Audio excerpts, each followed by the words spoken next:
రోజు రోజుకి ప్రేమ పెరగాలి, రోజు రోజుకి ఆసక్తి పెరగాలి, రోజు రోజుకి నీలో తపన పెరగాలి. దేవుడు అంటే రోజు రోజుకి నీలో ఇంకా గ్రాఫ్ పెరగాల. కానీ రోజు రోజుకి దిగజారే పరిస్థితి ఉందంటే చివరికి నీకు సంఘం అందుబాటులో లేకుండా పోతుంది. సంఘంగా ఉండడానికి ఉండదు. దీపస్తంభమును దాని చోటు నుంచి తీసేస్తాను. ఎఫెసులో సంఘం ఎంత ఎంత ఉద్రేకంతో, ఎంత దేవుని మీద ప్రేమతో ఇక్కడ ఏర్పడింది. అపోస్తుల కార్యాలు 19వ అధ్యాయాన్ని మనం చూస్తే 12 మంది పురుషులతో ప్రారంభమైంది సంఘం. 12 మంది పురుషులతో ఆరంభమైంది సంఘం. ఎలాంటి వారు? ఆల్రెడీ బాప్తిసం పొందినటువంటి వారు. కానీ తాము పొందినటువంటి బాప్తిసం తప్పని గ్రహించి అపోస్తలుడైన పౌలు చేత ఉపదేశం పొంది వారు బాప్తిసం పొందారు. 19వ అధ్యాయము 7వ వచనంలో వారందరూ ఇంచుమించు 12 పురుషులు అన్నాడు. కాబట్టి ఆ తర్వాత తురంలోని ఒకని పాఠశాలలో అతను తర్కించి 2 ఏళ్ల వరకు అక్కడ ఉన్నప్పుడు యూదులేమి గ్రీసు దేశస్తులేమి అక్కడ కాపురం ఉన్న వారందరూ మారారు. ఎంత ప్రభావంతో అంటే ఇదిగో 18-19 వచనాలు ఇలా రాయబడింది. అపోస్తుల కార్యాలు 19వ అధ్యాయము 18-19 వచనాల్లో విశ్వసించిన వారు అనేకులు వచ్చి తాము చేసిన వాటిని తెలియజేసి ఒప్పుకొనిరి. మరియు మాంత్రిక విద్యను అభ్యసించిన వారు అనేకులు తమ పుస్తకములు తెచ్చి అందరి ఎదుట వాటిని కాల్చివేసిరి. ఇది ఎంత ప్రేమతో స్టార్ట్ అయింది అక్కడ సంఘం. మాంత్రిక విద్యను అభ్యసించిన వారు తమ పుస్తకాలన్నీ తీసుకొచ్చి బాహాటంగా కాల్చేశారంట. వాటి లెక్క చూస్తే లెక్క ఎంత వచ్చింది? 50,000 వెండి రూకలాయను. 50,000 వెండి రూకలు. ఎంత ప్రభావముతో ప్రభు వాక్యం ప్రబలమై అదంతా వ్యాపిస్తూ ఉంది. కాబట్టి అక్కడ ఈ గుళ్ళో దేవతలు బొమ్మలు చేసుకునేటువంటి ఆ వ్యాపారం లాస్ అయిపోతున్నప్పుడు అది కూడా తర్వాత చాలా పెద్ద గందరగోళం జరిగింది. కాబట్టి ఇంత ప్రభావంతో అక్కడ సంఘం ప్రారంభమైన తర్వాత ఇప్పుడు రాను వాళ్ళ ఆసక్తి ఏమైపోయింది? ఇప్పుడు మొదట ఉన్న ప్రేమ మీకు లేదు. తొలినాళ్ళలో ఉన్నటువంటి ఆసక్తి మీలో లేదు. ఆ విశ్వాసం మీలో లేదు. ఆ తపన మీలో లేదు. దేవుని పట్ల వాంఛ మీలో లేదు. ఆ కోరిక మీలో లేదు. ఇప్పుడు ఏమైంది? ఇప్పుడు ఇది అలాగలా సన్నగిలిపోయింది. ఒకప్పుడు అపోస్తులు కాకే తాము అపోస్తులమని చెప్పుకుని వారిని పరీక్షించి వారు అబద్ధికులను నిలదీశావు. కానీ ఇప్పుడు ఏ పరిస్థితికి వచ్చావు? ఇదిగో ఆయనను మొదట నీకుండిన ప్రేమను వదిలితివి. కాబట్టి ఇది ప్రమాదకరం. చరిత్రలో ఎంతో మంది ప్రారంభంలో గొప్పోళ్లే, కానీ రాను వాళ్ళు స్థిరపడిన తర్వాత దేవునికి దూరం అయిపోయారు. ఇశ్రాయేలు కూడా అంతే. ఇశ్రాయేలీలు ఐగుప్తులో ఉన్నారు, కుయోములో ఉన్నారు. దేవుడు వారిని అక్కడి నుంచి కాపాడాడు. మొరపెట్టుకున్నారు, మూలుగారు అన్నాడు. అయితే బయటకు వచ్చిన తర్వాత అక్కడి నుంచి బయటకు వచ్చిన తర్వాత పరిస్థితి ఎలా ఉంది? నిర్గమాకాండం 1వ అధ్యాయం మనం చూసినప్పుడు నిర్గమాకాండము 1వ అధ్యాయము 11వ వచనంలో మనకి ఇలా వ్రాయబడింది. నిర్గమ 1:11 కాబట్టి వారి మీద పెట్టిన భారములలో వారిని శ్రమ పెట్టుటకు వెట్టి పనులు చేయించుటకు. 13వ వచనం కఠినముగా సేవ చేయించుకునేది. ఇశ్రాయేలు చేత చేయించుకున్న ప్రతి పని కఠినముగా ఉండెను. వారు జగటమంటి పనిలో, ఇటుకల పనిలో, పొలంలో చేయి ప్రతి పనిలో కఠిన సేవ చేయించి వారి ప్రాణములను విసిగించిరి. ఇది ఐగుప్తులో వాళ్ళు ఉన్నప్పుడు పరిస్థితి. దాన్ని ఏమన్నాడంటే ఐగుప్తు ఇనుము కొలిమి అన్నాడన్నమాట. ఇనుము కొలిమిలో నుండి మీరు బయటకు వచ్చినట్టుగా వచ్చారు. అంతటి పరిస్థితి. కాబట్టి 2వ అధ్యాయంలో నిర్గమకాండం 2వ అధ్యాయము 23వ వచనం మనం చూస్తే అనేక దినములు జరిగిన మీదట ఐగుప్తు రాజు చనిపోయాడు. ఇశ్రాయేలు తాము చేయుచున్న వెట్టి పనులను బట్టి నిట్టూర్పులు విడిచుచు మొర్ర పెట్టుచుండగా తమ వెట్టి పనులను బట్టి వారు పెట్టిన మొర దేవుని యొద్దకు చేరాడు.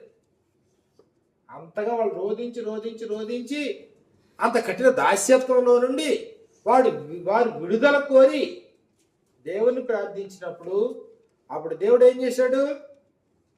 స్వయంగా ఆయనే దిగొచ్చేశాడు అన్నాడు.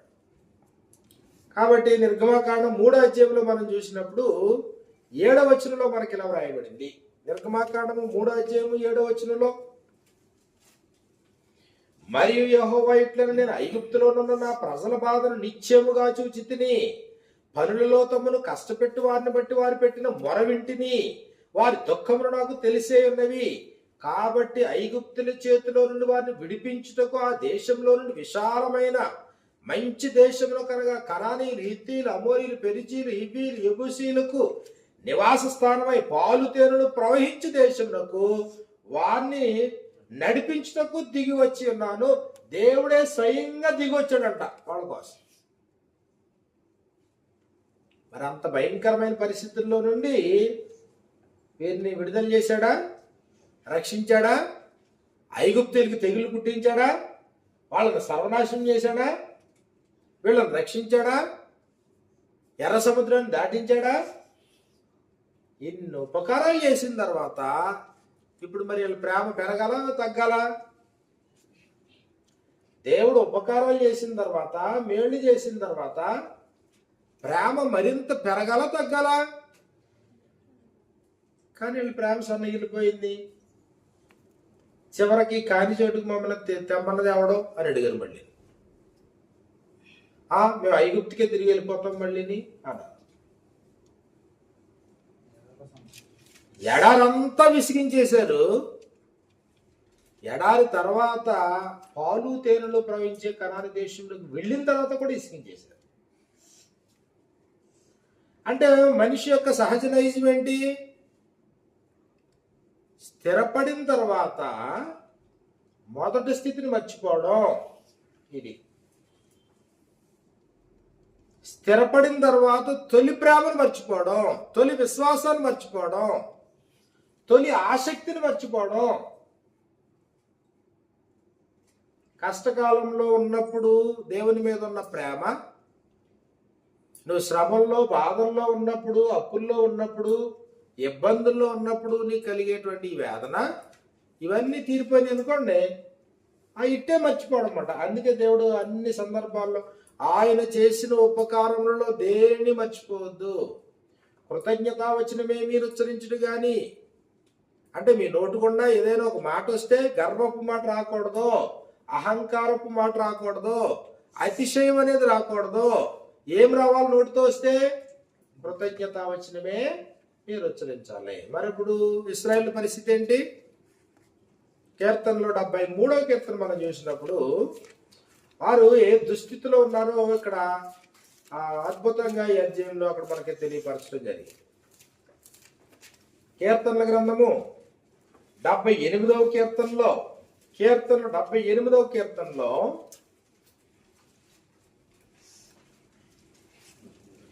78వ కీర్తన 12వ వచనం నుండి మనకి ఇలా వ్రాయబడింది. కీర్తన 78:12 నుండి, ఐగుప్తు దేశంలోని సోయను క్షేత్రమందు వారి పితరులు చూచుచుండగా ఆయన ఆశ్చర్య కార్యములు చేశాను. 10 రకాలైన తెగులు పుట్టించి వారిని నాశనం చేశాడు. ఆయన సముద్రమును పాయలు చేయగా వారిని అద్దరికి నడిపించెను. ఆయన నీటిని రాశిగా నిలిపెను. నిలబడిపోమంటే నిలబడిపోయిందంతే నీరు.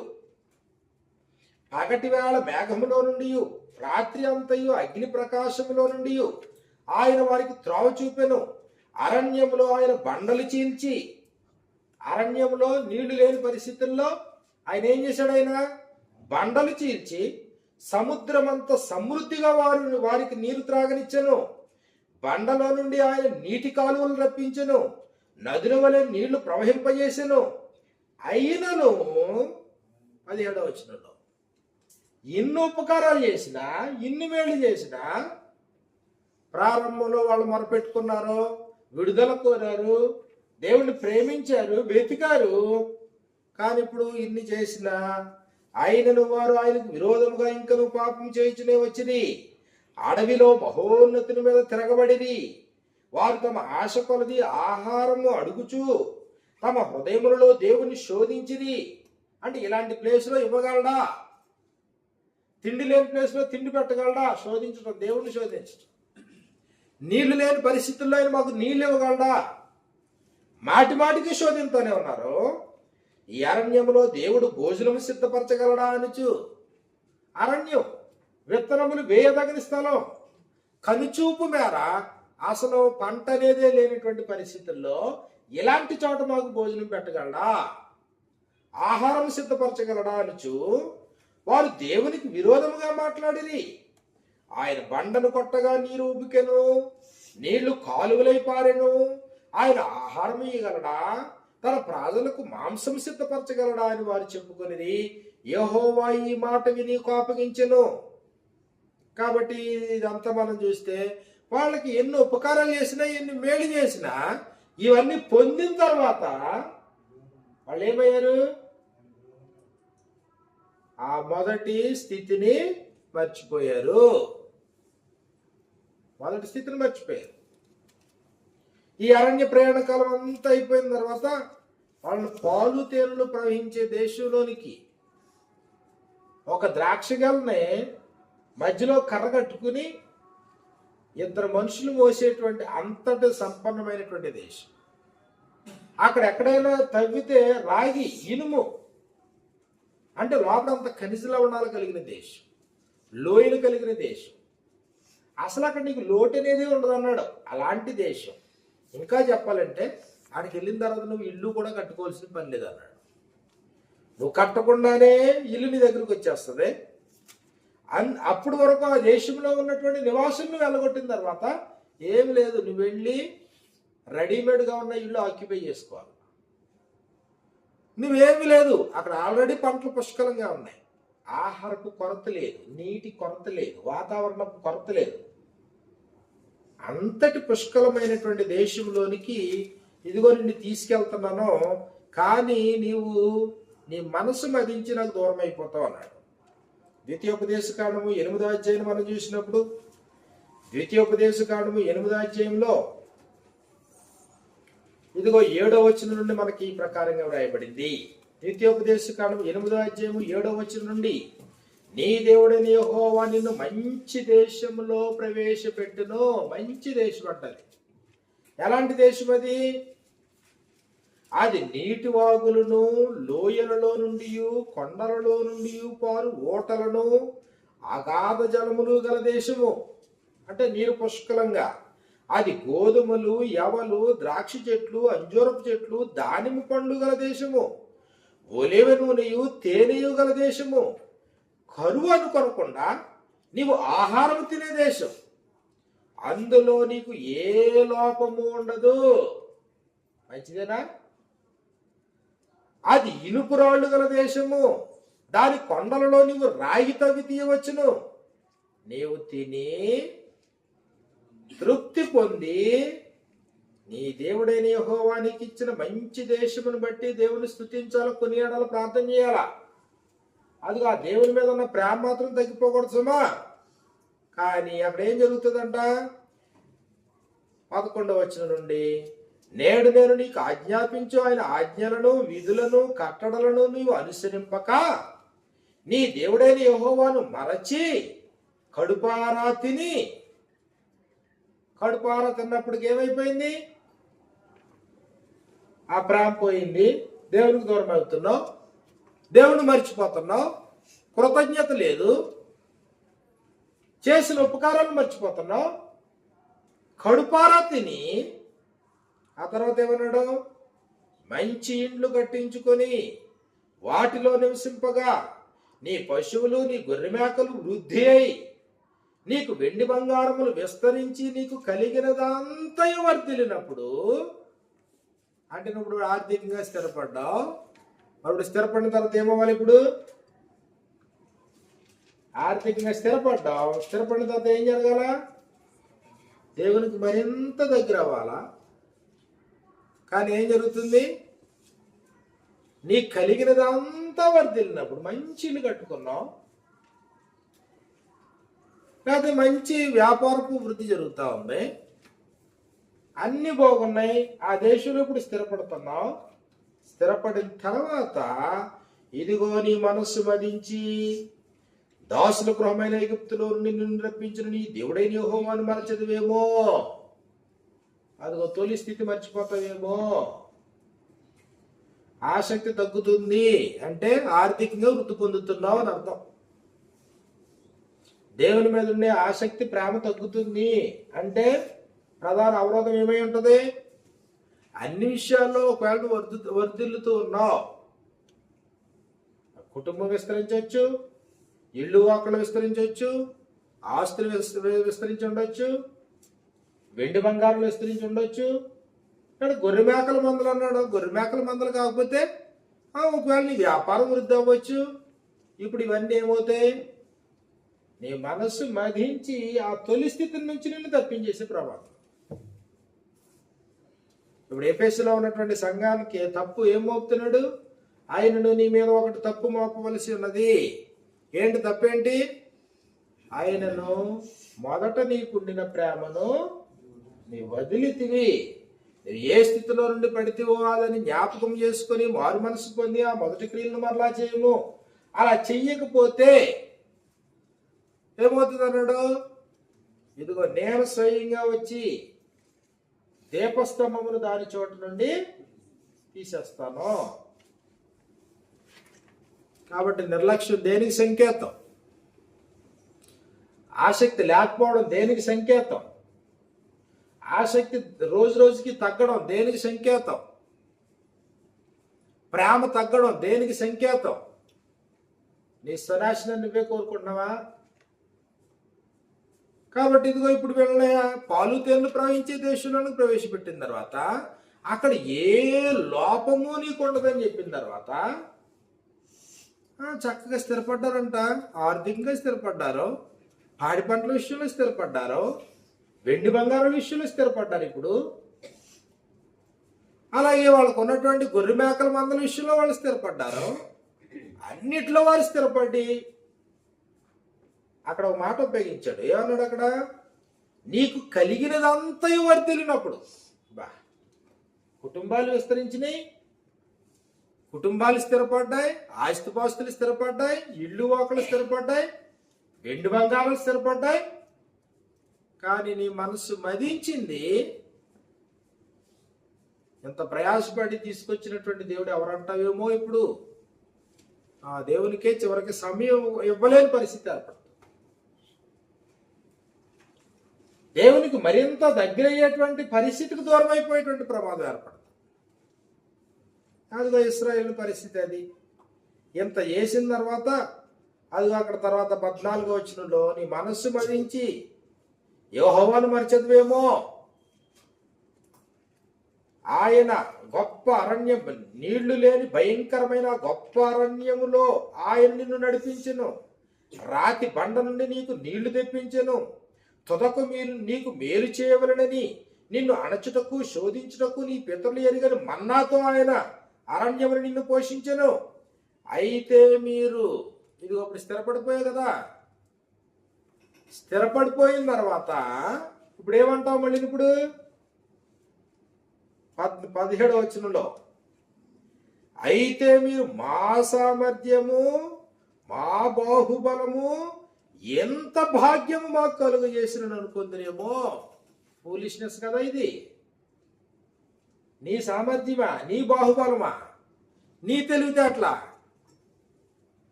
వల్ల ఇంత స్థాయికి వచ్చేసావా నువ్వు? కాబట్టి ఇదంతా అయిన తర్వాత మేము కష్టపడ్డామండి, మేము తెలివితేటలతో మసులుతున్నాం, మేము సమకూర్చుకున్నాం, మేము కట్టుకున్నాం, మేము కన్నాం, మేము పెంచుకున్నాం, మేము చదివించుకున్నాం. ఈ క్రెడిట్ అంతా ఎవరికి పోయింది? అప్పుడు దేవుడికి కాదు. క్రెడిట్ అంతా ఎవరికి పోయింది? మేము, మా బాహుబలం, మా తెలివితేటలు, మా సామర్థ్యం. అంటే తొలినాటి స్థితి కోల్పోయావు. తొలి ప్రేమ లేదు. పెళ్ళైనప్పుడు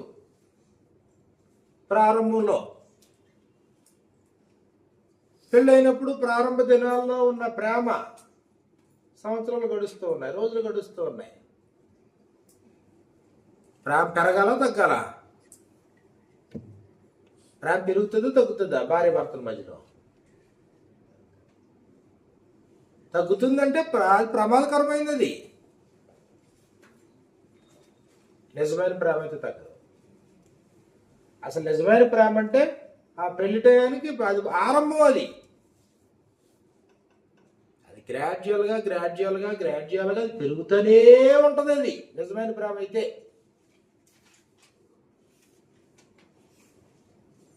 కానీ ఇది తగ్గుతుందంటే, ఇప్పుడు దేవుని మీద ప్రేమ ఆరంభమైంది. నువ్వు దేవుని దగ్గరికి వచ్చేటప్పుడు, వాక్యం వింటున్నప్పుడు, ఆ తొలినాళ్ళలో నువ్వు బాప్తిసం పొందుతున్నప్పుడు, నువ్వు సంఘంలో చేర్చబడినప్పుడు నీకు ఆ రుచి చూసావు, ఆనందాన్ని నువ్వు ఆస్వాదించడం మొదలెట్టావు. మరి దేవునిలో దినదినము వృద్ధి పొందాలి కదా, దినదినము నీ ఆసక్తి పెరగాలి కదా. దేహం ఒకవేళ నీరసించిపోయినా, దేహం బలహీనమైన ఆత్మ దినదినము వృద్ధి పొందాలి కదా. బాహ్య పురుషుడు కృషించిపోతూ ఉన్నా ఆంతర్య పురుషుడు దినదినము నూతనపరచబడాలి కదా. కానీ చరిత్రలో అనేక సంగతుల్లో మనకి ఏం కనబడుతుందంటే, మనుషులు స్థిరపడిన తర్వాత దేవునికి దూరం అయిపోయారు, తొలి ప్రేమను కోల్పోయారు, అంటే పడిపోయారు, ఆ స్థితిని గ్రహించకుండానే పోయారు. రాజులు అలాంటి వాళ్ళే. రాజు అయిన సొలొమోను ఉన్నాడు. ప్రారంభంలో ఎంత భక్తిపరుడు ప్రారంభంలో సొలొమోను రాజుగారు. దేవుడే వచ్చి నీకేం కావాలో అడగబోయే ఇస్తాను అన్నాడు. దేవుడు వచ్చి నువ్వు నీకేం కావాలో అడిగి నేను ఇచ్చేస్తాను అన్నాడు. ఏమడిగాడైనా? మొదటి రాజుల గ్రంథాన్ని మనం చూసినప్పుడు అంతటి భక్తిపరుడు లాస్ట్కి వచ్చినాడు భ్రష్టుడైపోయాడు స్థిరపడిన తర్వాత. రాజుల గ్రంథం మొదటి అధ్యాయంలో మనం చూసినప్పుడు 5వ వచనంలో మనకి ఇలా రాయబడింది. మొదటి రాజుల గ్రంథము 3వ అధ్యాయం 5వ వచనంలో, మొదటి రాజులు 3:5, 280వ పేజీ. గిబియోనులో యెహోవా రాత్రివేళ స్వప్నమందు సొలొమోనుకు ప్రత్యక్షమై, నేను నీకు దేనినిచ్చుట నీకు ఇష్టమో దానిని అడుగుమని దేవుడు అతనితో సెలవీయగా, నీకు ఏమి ఇవ్వడం నీకు ఇష్టమో అడిగి, నీ ఇష్టం ఏంటని చెప్పేసి నాకు నేను ఇస్తానన్నాడు దేవుడు. ఆయన సెలవీయగా ఇదిగో అతను ఇదంతా ప్రార్థన చేసుకుంటా వచ్చి ఏమడిగాడు? 8వ వచనంలో, నీవు కోరుకున్న జనుల మధ్య నేనున్నాను, వారు విస్తరించినందున వారిని లెక్క పెట్టుట, వారి విశాల దేశమును తనిఖీ చేయటం అసాధ్యం. ఎంత గొప్పదైన నీ జనమునకు న్యాయం తీర్చగలవాడేవాడు. ఇప్పుడు నేనేమో రాజుని అయ్యాను కదా, ఇంత గొప్ప జనసమూహానికి న్యాయం వీళ్ళందరినీ ఎలా కంట్రోల్ చేయాలా? ఇన్ని లక్షల మంది విస్తరించిపోతున్నటువంటి నీ రాజ్యాన్ని, నీ ప్రజల్ని ఎవరిని దీనికి న్యాయం చేస్తారో? కాబట్టి నేను మంచి చెడ్డలు వివేచించి నీ జనులకు న్యాయం తీర్చినట్లు నీ దాసుడనైన నాకు వివేకము గల హృదయం దయచేయము. ఏమన్నాడు? ఏది మంచో ఏది చెడో నేను వివేచించి నీ ప్రజలకి న్యాయం తీర్చడానికి అవసరమైన వివేకాన్ని, తెలివి నాకు ఈ చాలు. యథార్థపరుడినా? దానికి ఆయన ఏమన్నాడో తెలుసా? 11వ వచనంలో, 10వ వచనం, సొలొమోను చేసిన ఈ మనవి ప్రభువుకు అనుకూలమైన గనుక దేవుడు అతనికి ఎలాగ సెలవిచ్చెను, దీర్ఘాయువునైనను. సాధారణంగా ఎవరైనా అడిగితే ఏమడుగుతారు? దీర్ఘాయువునైనను, ఐశ్వర్యమునైనను, నీ శత్రువుల ప్రాణమునైనను అడుగక. ఎవడన్నా అడిగితే ఐశ్వర్యాన్ని అడుగుతాడు, శత్రువుల ప్రాణాలను అడుగుతాడు రాజుగారు కాబట్టి. లేకపోతే ఇంకేం అడుగుతాడు? దీర్ఘాయువుని అడుగుతాడు. ఎందుకంటే రాజులు ఎప్పుడు యుద్ధాలు జరుగుతాయి, ఎప్పుడు ప్రాణం పోతాయో తెలియదు కాబట్టి. కానీ నేనేమడగలేదు, ఈయన దీర్ఘాయువుని కానీ ఐశ్వర్యాన్ని కానీ శత్రువులు ప్రాణమునైనను అడుగక న్యాయములను గ్రహించుటకు వివేకమును అనుగ్రహించమని నీవు అడిగితివి. నీవు ఎలాగును అడిగినందని నీ మనవి ఆలకించుచున్నాను. బుద్ధి వివేకములు గల హృదయం నీకు ఇచ్చుచున్నాను. వెళ్ళిపో. నువ్వు కోరుకున్నదే బుద్ధి వివేకములు కలిగిన హృదయాన్ని నీకు ఇస్తున్నాను. Okay, done. ఆ తర్వాత ఏమన్నాడు? పూర్వీకుల్లో నీ వంటి వాడు ఒకడు లేడు, ఇక మీదట ఉన్నాడు. మరియు ఇది అడిషనల్ బోనస్ పాయింట్లు బట్టి, మరియు నీవు ఐశ్వర్యమును ఘనతను ఏమని అడగకపోయినను నేను వాటిని కూడా నీకు ఇచ్చుచున్నాను. నీ దినాలన్నింటిలో నీలాంటి రాజు ఇంకొకటి ప్రపంచంలో ఎవడో ఉంటాడు. అడగకపోయినా ఇచ్చాడు, అడిగింది ఇచ్చాడు. ఏమేమి ఇచ్చాడు ఇప్పుడు? 1 జ్ఞానము, 2 ఐశ్వర్యము, 3 ఘనత. ఇప్పుడు దేవుని మీద ఇంకా ప్రేమ పెరగాల. అడక్కపోయిన ఐశ్వర్యాన్ని, అడక్కపోయిన ఘనతని అడిగి ఇదిగో వివేకాన్ని పొందిన తర్వాత నీలాంటి రాజు ఇంక ప్రపంచంలో ఎవడో ఉండడు అని చెప్పారు. ఘనతలో ఆయనే టాపు, ఐశ్వర్యంలో ఆయనే టాపు, జ్ఞానంలో కూడా ఆయన మించినోడు లేడు. ఇప్పుడు ఇంత ఇచ్చిన తర్వాత, నువ్వు స్థిరపడిన తర్వాత ఇప్పుడు ఎలా ఉండాలి నీ పరిస్థితి? దేవుడికి మరింత దగ్గర అవ్వాలా? మరింత దేవునికి సేవకుడిగా పనిచేయాలా? కానీ ఏం చేశాడు? గర్వించాడు, దుర్వినియోగం చేసుకున్నాడు, దేవుని ఆజ్ఞల్ని మీరాడు, నియమాల్ని మీరాడు. దేవుడు ఏదొద్దన్నాడో చేయడం మొదలెట్టాడు. మరి ఏమైంది? దేవుని మీద ఉన్న ఈ ఆసక్తి ఏమైంది? ప్రేమ ఏమైంది? ఈ తపన ఏమైంది? ప్రారంభంలోని భక్తి ఏమైంది? అలాంటి వాడికి దేవుని రాజ్యం అందుబాటులో ఉంటుందా? అలాంటి వాడు దేవునికి, ఆయన సహవాసానికి అందుబాటులో ఉంటాడా? దావీదు అదే పరిస్థితి. హృదయానుసారుడు, అన్ని దేవుడు ఇచ్చాడు. తన ప్రజలను లెక్క పెట్టుకుని ఇది నా బలం అని చెప్పడం మొదలెట్టు. లెక్కించొద్దు అన్నాడు దేవుడు. లెక్క పెడితే నీకు గర్వం వచ్చేద్ది, లెక్కెట్టొద్దు అన్నాడు. ఎప్పుడైనా నీ ఆస్తులు లెక్క పెట్టుకుని చూసుకోసారి నీకు ఎంత గర్వం వచ్చేద్దా? నీ ఇంట్లో ఉండే బంగారం, లేదా వెండి, లేదా నీ ఇల్లు, ఇవన్నీ ఒకసారి లెక్క పెట్టుకో, నీకు ఎంత గర్వం పెరుగుతుందో.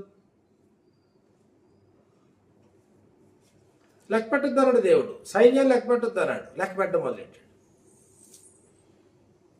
లెక్క పెట్టి 12 లక్షల మంది సైన్యం దావీదుకు ఉన్నారంటే ప్రపంచం అంతా నివ్వెరపోయింది. అప్పుడు దేవుడు అన్నాడు తెలుసా? నువ్వు తప్పుడు పని చేసావు. నేను లెక్కెట్టొద్దు అన్నాను, నువ్వు లెక్క పెట్టు. లెక్క పెట్టినోడు కాముగా ఉంటావా? ఏం చేస్తావు ఇప్పుడు? లెక్కించిన దాన్ని బట్టి ఇప్పుడు అతిశయంతో, లెక్కించిన దాన్ని బట్టి అతిశయం. కాబట్టి ఎప్పుడైనా మనం దేవుడు మనకు అనుగ్రహించినటువంటి దీవెనల్ని లెక్క పెట్టడం మొదలెట్టాం అనుకోండి, ఇదిగో నాకు ఇక్కడ ఎంత ఉంది, ఇది ఎంత ఉంది, ఇది ఇల్లు, ఇది వాకిలి, ఇది పిండి, ఇది బంగారం, ఇది పిల్లలు చదువులు, అది ఇది ఇది అది. ఎలా ఉంటుంది పరిస్థితి? మన ఎవరికైనా చెప్పారు, ఒక ఎంప్లాయీ ఆయన ఉద్యోగంలో జాయిన్ అయినప్పటి నుంచి ఇప్పటి వరకు ఇదిగో ఇంచుమించు సుమారు ఆయన సంపాదించింది ₹1,00,00,000 చిల్లరే. రిటైర్మెంట్ దగ్గరలో వచ్చాడు. ఇప్పుడు ఆటోమేటిక్గా ఇదంతా లెక్కేసుకున్నప్పుడు ఎలా ఉంటుంది? దైవ అనుగ్రహం వల్ల ₹1,00,00,000 దొరికినాయి అనుకుంటాడా?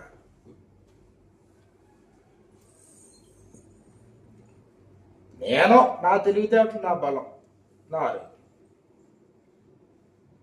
ఆయన కృప చూపించకుండా నీకు ఉద్యోగం ఉంటుందా? కృప చూపించకుండా డబ్బులు ఉన్నాయా? కృప చూపించకుండా ఇల్లు వాకులు ఉన్నాయా? కృప చూపించకుండా నీకు ఆశీర్వాదాలు ఉన్నాయా? ఆరోగ్యం ఉందా? దేవుని కృప లేకుండా నీకు పిల్లలు ఉన్నారా? మనుషులు స్థిరపడిపోయిన తర్వాత గర్వించిన సందర్భాలు ఉన్నాయి. రాజులు కూడా రెండవ దినవృత్తాంతాల గ్రంథాన్ని మనం చేసినప్పుడు రెండవ దినవృత్తాంతాల గ్రంథము 26వ అధ్యాయంలో మనం చూస్తే రాజైనటువంటి ఉజ్జియా ఉన్నాడు. ఈయన ఇశ్రాయేల్ వారిని యోధా వారిని పరిపాలించడం కొరకు దేవుని చేత నియమింపబడిన రాజు. 26వ అధ్యాయం 3వ వచనంలో 380 పేజీ 380 రెండవ దినవృత్తాంతాలు 26వ అధ్యాయం 3వ వచనంలో ఉజ్జియా ఏలన ఆరంభించినప్పుడు 16 ఏండ్ల వాడై 16 సంవత్సరంలోనే రాజు అయిపోయాడు. యెరూషలేములో 52 సంవత్సరాలు ఏలాడు. అబ్బా, 52 సంవత్సరాలు. ప్రస్తుత ప్రభుత్వం 5 సంవత్సరాలు కదా, 52 సంవత్సరాలు పరిపాలన చేసేటంటే ఈయన. మరి ఇప్పుడు బాగా స్థిరపడిపోయి ఉంటాడా? ఒక 5 సంవత్సరాలు ఎమ్మెల్యే అయితేనే గర్వం అహంకారం పెరిగిపోతున్నప్పుడు, ఒక 5 సంవత్సరాలు ముఖ్యమంత్రి ప్రధానమంత్రి అయితేనే వాళ్ళు బాగా స్థిరపడిపోతున్నప్పుడు 52 సంవత్సరాలు రాజుగా ఉన్నాడంటే ఎంత స్థిరపడిపోయి ఉంటాడు అతను. చూడండి అతని ప్రభావం పరిస్థితి ఎలాగైందో. అతను ఎంత గొప్ప రాజు అయిపోయాడంటే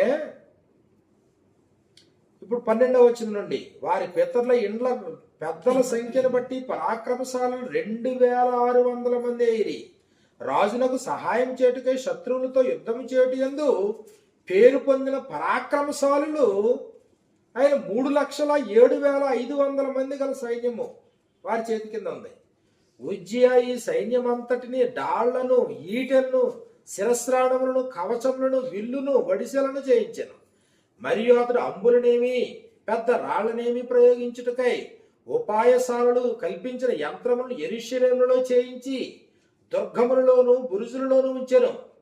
అతడు స్థిరపడు వరకు అతనికి ఆశ్చర్యకరమైన సహాయం కలిగిన దేవుని దగ్గర నుండి స్థిరపడేటంత వరకు గనుక అతని కీర్తి దూరముగా వ్యాపించారు. అతని కీర్తి వ్యాపించింది. ఇప్పుడు 16వ వచనం చదవండి ఎవరైనా. అయితే అతడు స్థిరపడిన తరువాత అతడు మనస్సున గర్వించి, ఇది గొడవ, అన్ని అనుగ్రహించినటువంటి దేవుని కృతజ్ఞత కోల్పోయి చేసినటువంటి మేళ్ళు ఉపకారాలకి కృతజ్ఞత చూపించడం మర్చిపోయి ఇప్పుడు ఏంటి పరిస్థితి ఏంటి? ఇప్పుడు అయితే అతడు స్థిరపడిన తరువాత అతడు మనస్సును గర్వించి చెడిపోయాను. ఎఫెసీలో ఉన్నటువంటి సంఘపు దూతకు రాస్తా ఉన్నాడు, నీ సహనం నాకు తెలుసు, లేకపోతే నీ కష్టం నాకు తెలుసు, నీ శ్రమ నాకు తెలుసు, దుష్టుని సహించలేవు, మంచి లక్షణాలు ఉన్నాయి, అయినా నీ మీద ఒక తప్పు ఒకటి మోపవలసి ఉంది. ఏంటి తప్పేంటి? ఆయనను మొదట నీకుండిన ప్రేమను నీవు వదిలిపెట్టావు స్థిరపడిన తర్వాత.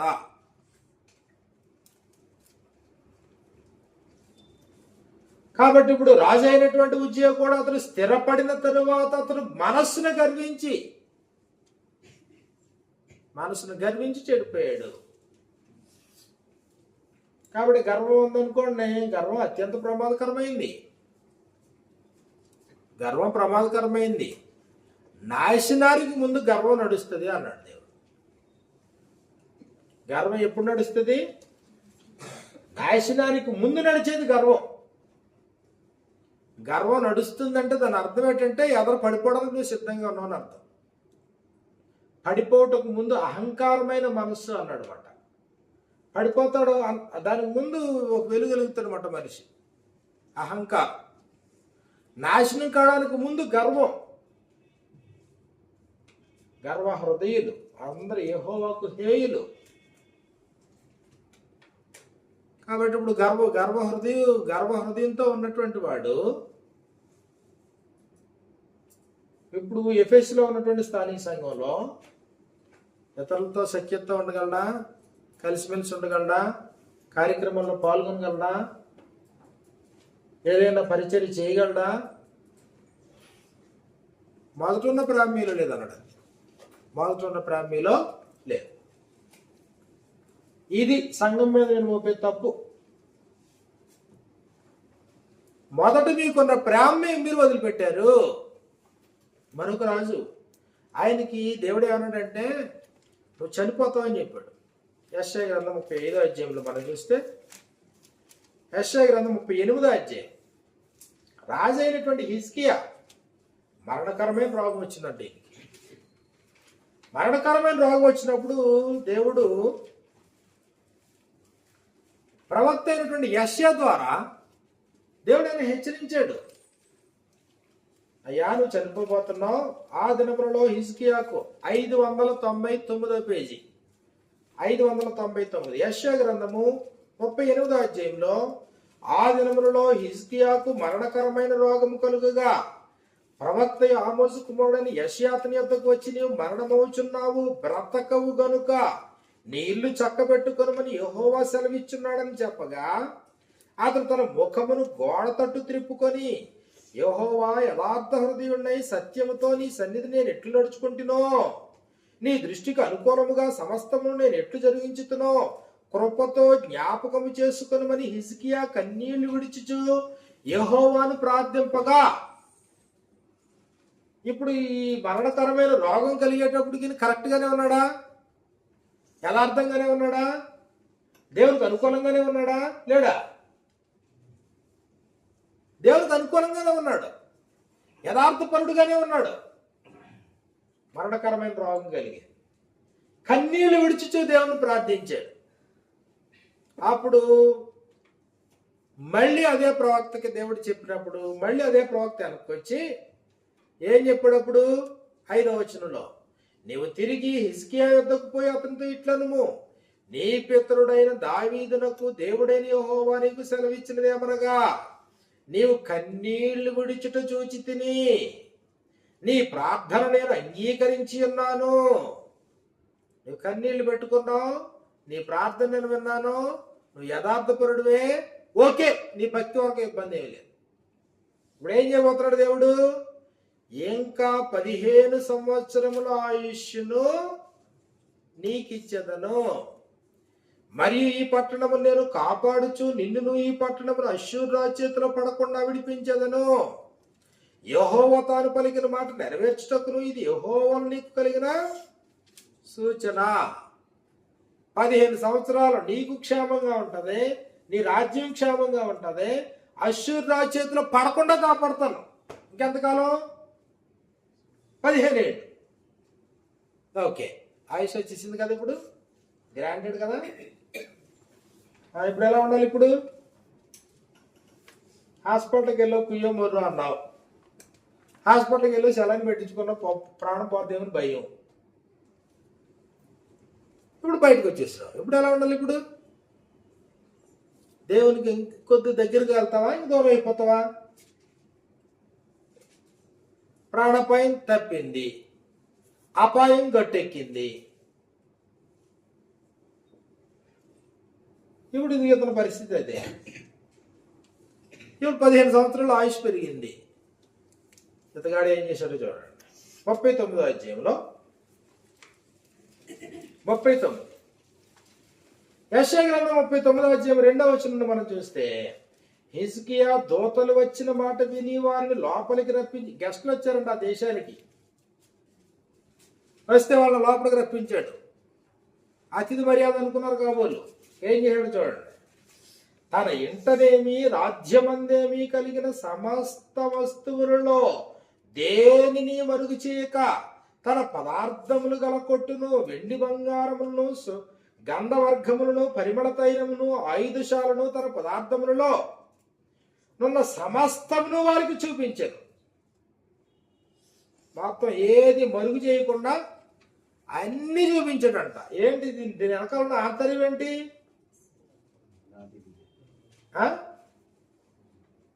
ఏదో అన్నారు. ఇప్పుడు ఇంటికి వచ్చిన వాళ్ళకి ఇల్లంతా చూపించారంటే అర్థం ఏంటి చెప్పండి నాకు.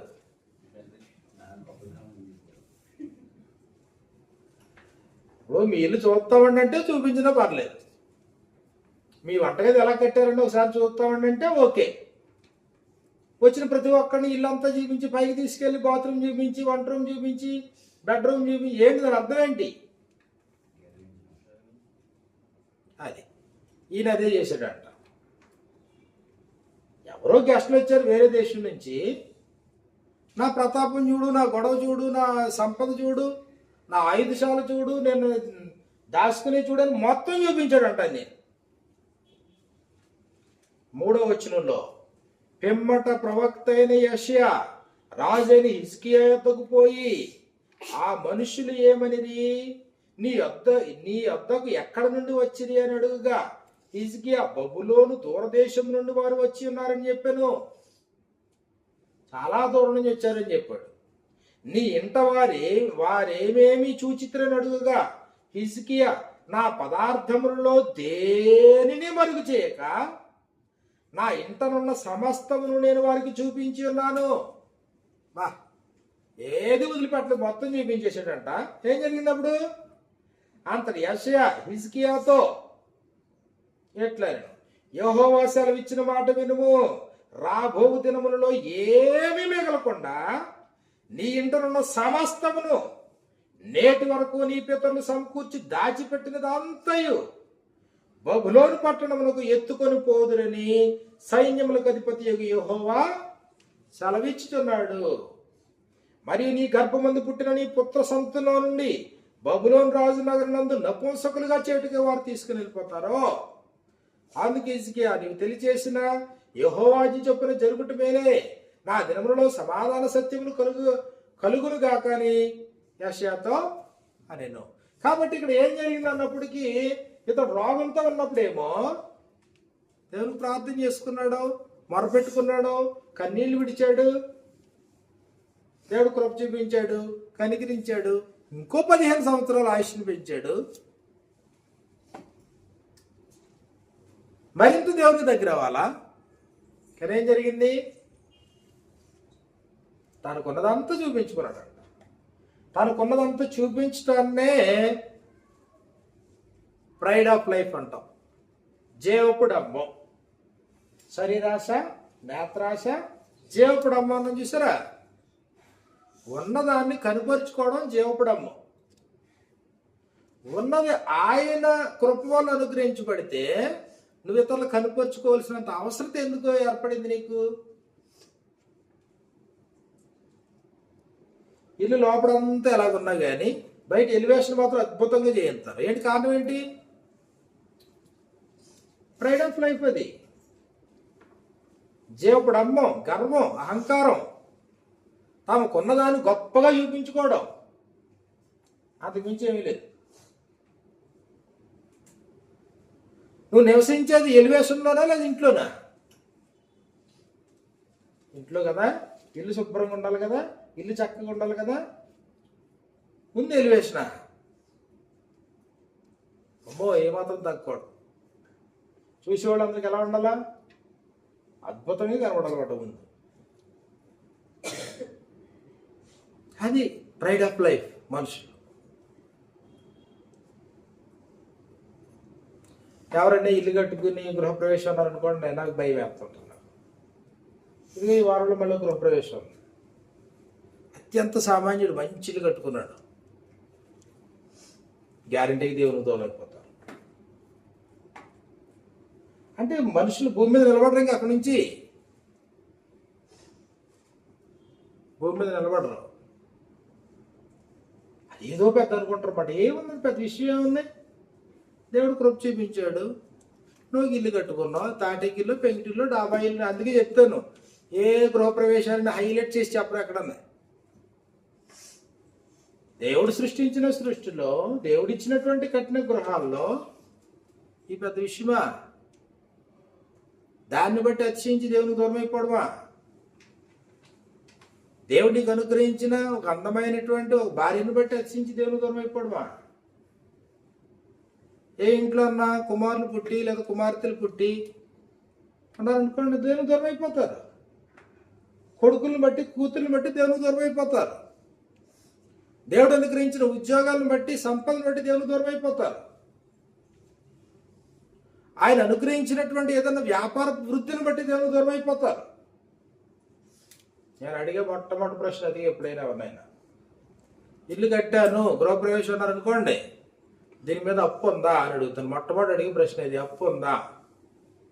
అప్పు ఉందా అని అనుకోండి, you are not a owner, నువ్వు ఓనర్గా బిహేవ్ చేయకు. అప్పు తీరేటంత వరకు అందులో ఒక దాసి దోషుడు అనుకో, జమీందారులో వ్యవహరించవద్దు. వ్యాపారం పెట్టాడు అనుకోండి, నేను అడిగే ప్రశ్న మొట్టమొదటి అడిగే ప్రశ్న అదే, వ్యాపారం పెట్టావు, ఏమైనా రుణం ఉందా? లేదండి, అప్పు తెచ్చానండి, అప్పు తెచ్చి వ్యాపారం పెట్టానండి. అయితే నువ్వు ఇంకా దీనికి ఓనరు కాదు, నువ్వు పనివాడివి, ముందు అప్పు తీర్చు. అలాంటి వాళ్ళు ఏదన్నా తీసుకొచ్చి కానుక పెట్టినా కానీ నాకు తీసుకోవాలనిపించదు. నాకు ఏమనిపిస్తుందో తెలుసా, వాళ్ళ రుణం అంతా తీర్చేసుకున్న తర్వాత అప్పుడు సంతోషంగా ఏమన్నా ఓ 10 రూపాయలు చేతులేదు, అది తృప్తి అనిపిస్తుంది నాకు. పుట్టుడు అప్పుల్లో ఉండి నువ్వు మళ్ళీ దేవుని కోరిక చెప్తావు చెప్పు. నువ్వు రుణభారం పెట్టుకున్నావు అనుకోండి, అది తీర్చక ముందు చచ్చిపోతే పరిస్థితి ఏంటి? నరకం పోతావు గ్యారెంటీగా. కాబట్టి ప్రేమించే విషయంలో తప్ప దేని విషయంలో ఎవరికి రుణస్తుడిగా ఉండొద్దన్నాడు ఆయన. ఏమైనా పెండింగ్, చనిపోయటానికి పెండింగ్ ఏదైనా ఉంటే ఇంకా ప్రేమించలేకపోయాను, ఇంకా మనుషులకి ఇంకా చేయాల్సిన మేలు, ఇది ఉండాలి తప్ప నువ్వు రుణభారాలు పెట్టుకుని నువ్వు మృతి పొందావు అనుకో, రుణం ఎవడు తీరుతాడు? నువ్వు చేసిన రుణం నువ్వు తీర్చకుండా నువ్వు చచ్చిపోతే దేవుడు నీకు పరలోకాన్ని ఇస్తాడా? కాబట్టి మర్చిపోవద్దు, మనకు అనుగ్రహింపబడింది దేవుని కృప వల్ల. గలతీలో ఉన్న సంఘం ఉన్నారంట, మొట్టమొదటి ఆత్మానుసారంగానే ఆరంభించారంట వాళ్ళ ప్రారంభం. కానీ రాను వాళ్ళు ఎలా అయిపోయారు? వాళ్ళు గలతీలకు రాసినటువంటి పత్రిక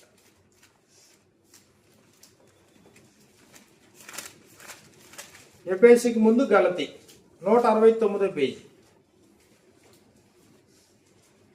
169 పేజీలో గలతీలకు రాసిన పత్రిక 3వ అధ్యాయంలో మనం చూసినప్పుడు 3వ వచనం నుండి మనకి ఇలా వ్రాయబడింది. 3వ అధ్యాయం 3వ వచనం నుండి, మీరెంత అవివేకులైతిరా, మొదట ఆత్మానుసారముగా ఆరంభించి. నీ ప్రయాణం మొట్టమొదటి ఎలా ఆరంభమైంది? ఆత్మానుసారముగా ఆరంభించి ఇప్పుడు శరీరానుసారముగా పరిపూర్ణులవుదురా. ప్రారంభమైందేమో ఆత్మానుసారంగా, ఇప్పుడు పరిపూర్ణత ఆత్మానుసారంగా పరిపూర్ణత అవుతలేదు అంటే వీళ్ళు. మొదట ఆత్మానుసారముగా ఆరంభించి ఇప్పుడు శరీరానుసారముగా పరిపూర్ణులగుదురా. వ్యర్థముగానే ఇన్ని కష్టములు అనుభవించుతురా, ఇది నిజముగా వ్యర్థమగునా? ఆత్మను మీకు అనుగ్రహించి మీలో అద్భుతములు చేయించువాడు ధర్మశాస్త్ర క్రియల వల్ల లేక విశ్వాసంతో వినుట వల్ల చేయించున్నాడు. అబ్రహాము దేవుని నమ్మెను, అది అతనికి నీతిగా ఎంచబడెను. కాబట్టి విశ్వాస సంబంధులే అబ్రహాము కుమారులు మీరు తెలుసుకొనుడి.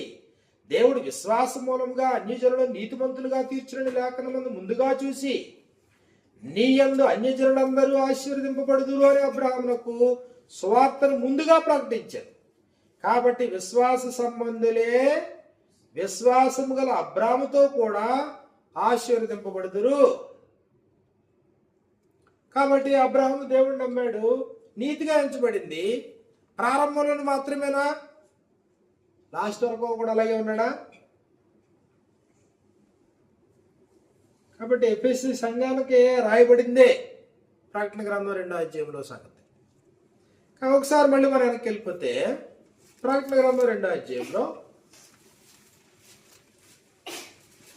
ఎఫెసీలో ఉన్న సంఘపు దూతకు ఇలాగ రాయము, 7 నక్షత్రములు తన కుడి చేత పట్టుకొని 7 దీపస్తంభముల మధ్య సంచరించువాడు అనగా ప్రభు అయిన యేసుక్రీస్తు చెప్పు సంగతులేమనగా, నీ క్రియలను, నీ కష్టమును, నీ సహనమును నేనెరుగుదును. ఒకసారి మన దగ్గరికి వచ్చేద్దాం. ఇప్పుడు మనం స్థానిక సంఘమే, ఎఫెసీలో కూడా స్థానిక సంఘం ఉంది.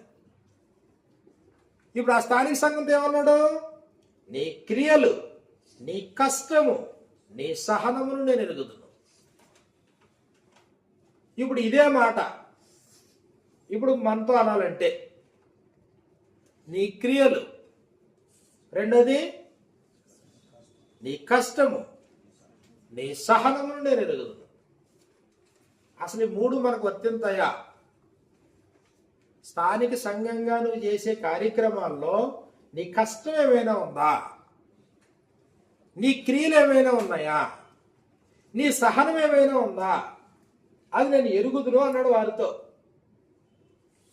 ఆ తర్వాత నీవు దుష్టులను సహింపలేవని అంటే ఫెలోషిప్లో సహవాసం దగ్గరికి వచ్చేటప్పటికి దుష్ట సహవాసాన్ని కోరతలేదు సంఘం. నువ్వు దుష్టులను సహింపలేవని, అపోస్తులు కాకుండా ఒకవేళ ఎవరైనా అపోస్తులు అని చెప్పుకుంటే అలాంటి వారిని లేఖనానుసారంగా నువ్వు పరీక్షించి వారి అబద్ధికులను నువ్వు కనుగొంటువనియు అంటే సహవాసంలో బాగానే ఉన్నారు వాళ్ళు, ఎవరితో పడితే వాళ్ళతో సహవాసం చేయరు, దుష్టులను సహించలేరు, దుష్ట సహవాసం చేయరు. ఇదిగో దీన్ని తీసుకొచ్చి ఇప్పుడు మనకు అప్లై చేసాం అనుకోండి, మరి స్థానిక సంఘం దానికి అనుకూలంగానే ఉందా? దుష్టులను సహించలేని స్థితిలో అబద్ధ బోధలు ఏదైనా నీ దగ్గరికి వచ్చినప్పుడు దాన్ని పరిశీలించి ఇది అబద్ధం అని దాన్ని నిర్ధారించుకోగలిగిన స్థాయి మన స్థానిక సంఘానికి ఉందా? ఆ తర్వాత నీవు సహనము కలిగి నా నామము నిమిత్తము భారము భరించి అలయలేదని, అలసట రాలేదు నీకు. సహనంతో నువ్వు పనులు చేస్తున్నావు, అలసిపోలేదు, ఎప్పుడు అలసట్లేదు. సాధారణంగా అలసిపోతావు. అలసిపోతాం సాధారణంగా. ఎప్పుడు అలసిపోతాం చెప్పండి? ఎప్పుడు అలసిపోతాం? అలసట ఎప్పుడు అలసట ఏర్పడుతుంది? ఒక స్థానిక సంఘంలో పని జరుగుతుంది, పని చేస్తున్నాం, అలసిపోతాం. ఎప్పుడు అలసిపోతాం?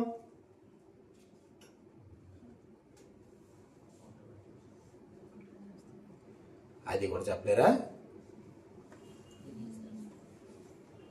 ఒకటే ఓపిక లేనప్పుడు అలసిపోతా. రెండు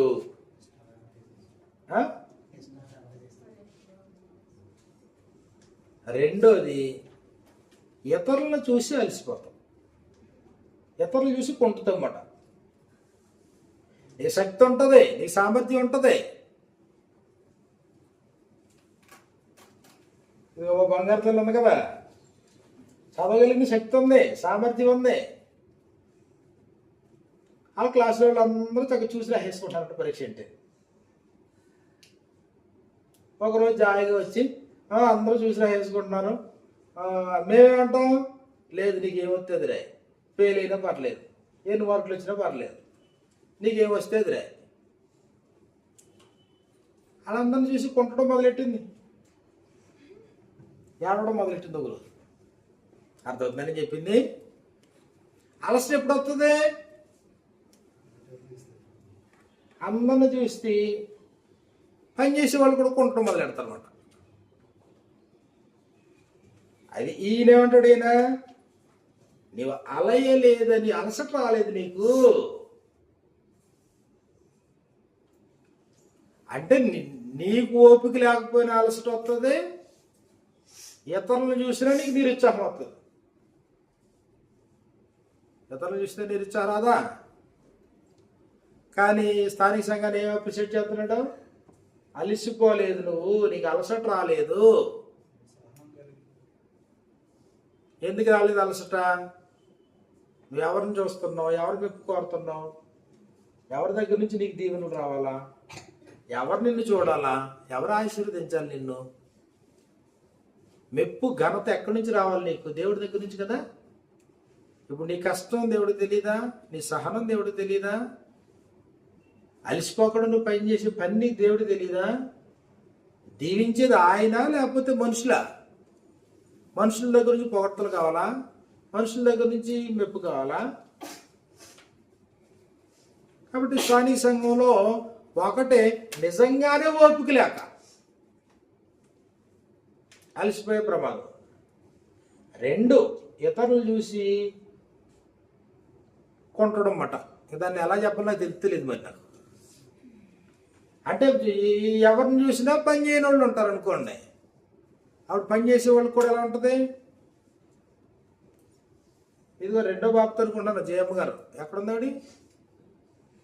2వ బాప్త అంటే 1వ బాప్త? అది అందరిని చూస్తున్నాడు. ఎంత పని చేస్తుందో తెలిసేవాడు, ఎంత కష్టపడుతుందో తెలిసేవాడు. నిజం చెప్పేసింది అంతే, కరెక్ట్. బోల్డ్ అంత కష్టపడుతుంది ఆవిడ. ఇతరులు అందరినీ చెప్తుంది, ఆవిడకి నిరస వచ్చాడు. అది కొంటడం అన్నమాట. అది కొంటే బాపుతుంది. కాబట్టి ఇప్పుడు ఈ స్థానిక సంఘాన్ని ఆయన చెప్తున్నాడు, అలసట లేదు, అలియకుండాను పనిచేస్తున్నావు. ఇవన్నీ గొప్ప సంగతులే. అయినను అంతే, నీకున్న ప్రేమను విడిచిపెట్టావు. అంటే ఎలా ఉంది ఇప్పుడు స్థానిక సంఘం? ఎలా ఉంది చెప్పండి? స్థానిక సంఘం ఎలా ఉంది? ప్రేమ లేకుండా కార్యక్రమాలు జరుగుతున్నాయి, ఆసక్తి లేకుండా కార్యక్రమాలు జరుగుతున్నాయి,